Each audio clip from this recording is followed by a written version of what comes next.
আসলে ফজরের নামাজটা আমাদের জন্য কত বড় গুরুত্বপূর্ণ। এক নম্বর হচ্ছে ফজর।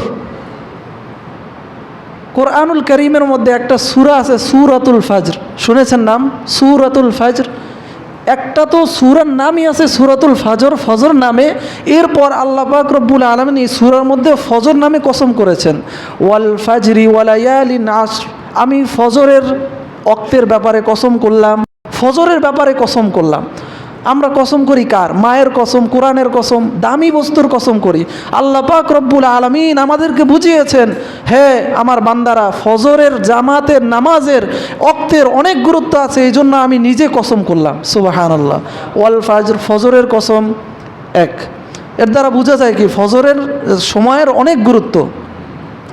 দুই নম্বর, রাসূলুল্লাহ সাল্লাল্লাহু আলাইহি ওয়াসাল্লাম বলেন, কিয়ামতের ময়দানে যখন আল্লাহ পাক রব্বুল আলামিনের সামনে বান্দা দাঁড়াবে, বান্দা এত ফজিলত দেখবে ফজরের নামাজের, তখন সে বুঝতে পারবে যে ওই ফজরের 2 রাকাত নামাজ যদি এর যে উপকার সেটা যদি আমি পেতাম, পুরা দুনিয়া আমাকে দিলেও সেটা আমি গ্রহণ করতাম না।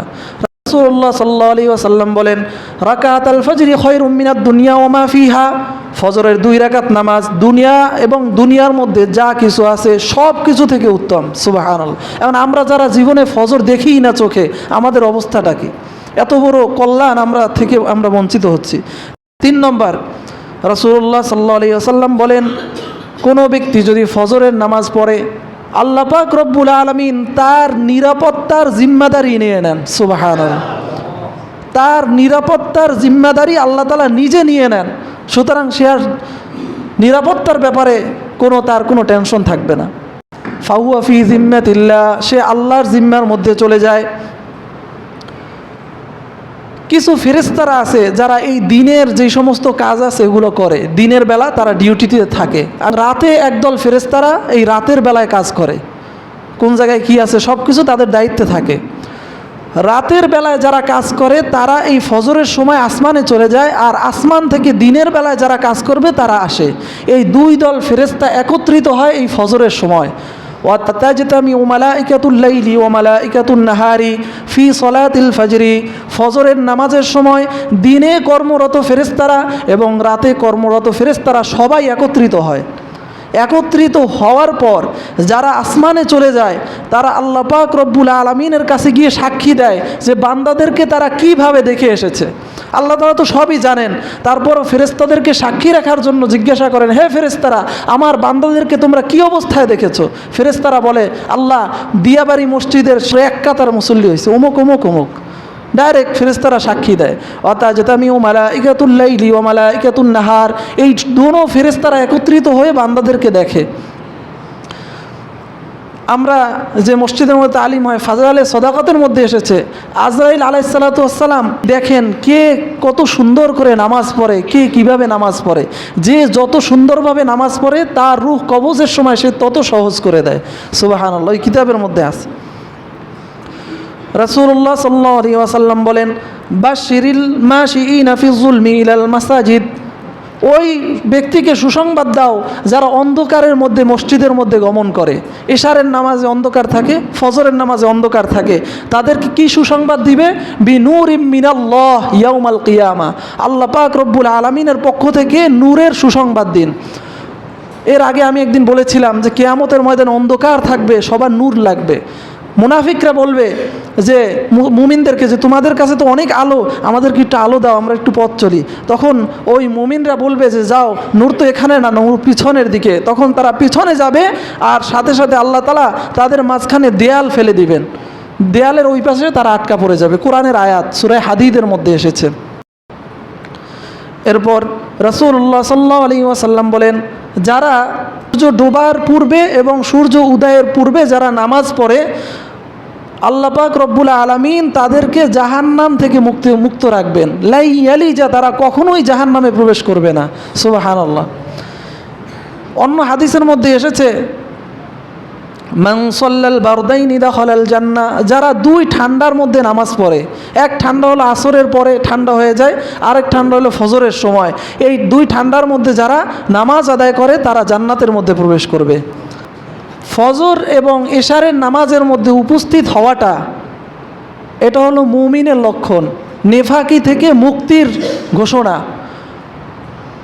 রাসূলুল্লাহ সাল্লাল্লাহু আলাইহি ওয়াসাল্লাম বলেছেন যে আসকালুস সলাত, সবচেয়ে ভারী নামাজ হচ্ছে মুনাফিকদের উপর ফজর এবং এশা। মানে এশা এবং ফজরের নামাজে মুনাফিকরা উপস্থিত হতে পারবে না। মুনাফিকদের জন্য এই দুইটা নামাজ অত্যন্ত কঠিন। এর মাধ্যমে বোঝা যায় যে যারা ফজর এবং এশার নামাজে উপস্থিত হয় তাদের মধ্যে নেফাকি নাই। কি বলেন, এটা বোঝা যায় না? কারণ যদি নেফাকি থাকতো তাহলে তো তারা উপস্থিত হতে পারতো না। উপস্থিত হওয়া মানে কি? মুমিনের আলামত। এটা অত্যন্ত গুরুত্বপূর্ণ একটা বিষয়। বাংলাদেশে মুসলমানের কোনো অভাব নাই।